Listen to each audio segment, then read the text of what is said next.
സുഹൃത്തുക്കളെ, ചക്കയുടെ സീസണൊക്കെ കഴിയാറായപ്പോഴാണ് കേട്ടോ നമ്മുടെ ചക്ക ഒന്ന് മൂത്ത് കിട്ടുന്നത്. അപ്പോൾ പഴുത്ത ചക്കയൊക്കെ നമ്മൾ നേരത്തെ കഴിച്ചു.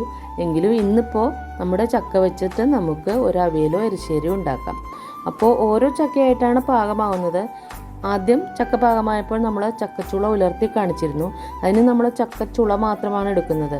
അപ്പോൾ ഇതുപോലെ മൂത്ത് തുടങ്ങുമ്പോഴാണ് ചക്കയ്ക്കൊരു മഞ്ഞ നിറമൊക്കെ വരുന്നത് കേട്ടോ. ഇത്തരം ചക്കയ്ക്ക് നല്ല നൂറും ടേസ്റ്റും ഉണ്ടാകും. അപ്പോൾ നമ്മൾ ഇന്ന് ചക്ക അവിയലോ എരിശ്ശേരിയോ ഉണ്ടാക്കാനാണ് ഉദ്ദേശിക്കുന്നത്. അപ്പോൾ എരിശ്ശേരിയാണ് ഉണ്ടാക്കുന്നതെങ്കിൽ നമുക്ക് കുറച്ച് കുഴമ്പ് പരുവത്തിൽ എടുക്കണം. അപ്പോൾ വെള്ളം കുറച്ച് കൂടുതൽ ഒഴിക്കണം. അവിയലാണെങ്കിൽ വെള്ളം കുറച്ച് ഒഴിച്ച് കൊടുത്താൽ മതി. അതുപോലെ നമുക്ക് ചക്കക്കുരു കൂടുതലായിട്ട് ചേർക്കണം. അപ്പോൾ ചക്കക്കുരു തൊലി കളഞ്ഞെടുക്കുക. ചക്കക്കുരുവിൻ്റെ ഈ രണ്ടാമത്തെ തൊലി പൂർണ്ണമായിട്ടും കളയണമെന്നില്ല. അതൊക്കെ നമ്മുടെ ആരോഗ്യത്തിന് നല്ലതാണെന്നാണ് നമുക്ക് കേട്ടിട്ടുള്ളത്.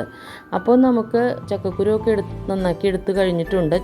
ചക്കച്ചുളയും നമുക്ക് ഒന്ന് കുക്കറിലിട്ട് വേവിച്ചെടുക്കാം.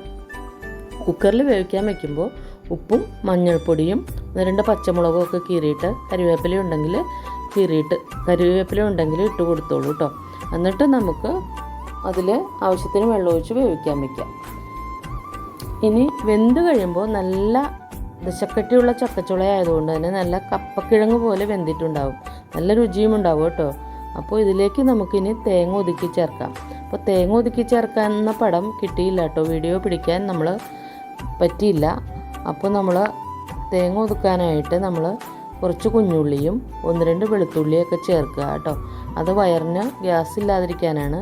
പിന്നെ 2 പച്ചമുളകും കുറച്ച് ജീരകവും കറിവേപ്പിലയൊക്കെ ചേർത്തത് ഒന്ന് തേങ്ങ ഒതുക്കി ചേർത്ത് കൊടുക്കുക. അപ്പോൾ ഇതിപ്പോൾ ഒരു അവിയൽ പരുവത്തിലാണ് എടുത്തിട്ടുള്ളത്. അപ്പോൾ ഇതിലേക്ക് ഞാൻ പച്ച വെളിച്ചെണ്ണയാണ് ഒഴിച്ച് കൊടുക്കുന്നത്. 4 മണി ചായക്ക് കൂടി കഴിക്കാമല്ലോ എന്നുള്ളൊരു ഉദ്ദേശമാണ് കേട്ടോ. ഇനി എരിശ്ശേരി ആണെങ്കിൽ കടുകും ഉഴുന്നും ഇത്തിരി വറ്റൽമുളകും ഒക്കെ പൊട്ടിച്ച് കറിവേപ്പിലയൊക്കെ ഇട്ട് കൊടുത്ത് നമുക്ക് കുഴമ്പ് പരുവത്തിലെടുക്കാം. അപ്പോൾ രണ്ടായാലും ടേസ്റ്റിന് യാതൊരു കോംപ്രമൈസും ഇല്ല. അപ്പോൾ നിങ്ങൾ വീഡിയോകളൊക്കെ ഇഷ്ടപ്പെടുന്നുണ്ടെങ്കിൽ ഒന്ന് ലൈക്ക് ചെയ്യുകയും സപ്പോർട്ട് ചെയ്യുകയും കമൻറ്റ് ചെയ്യുകയൊക്കെ വേണം കേട്ടോ.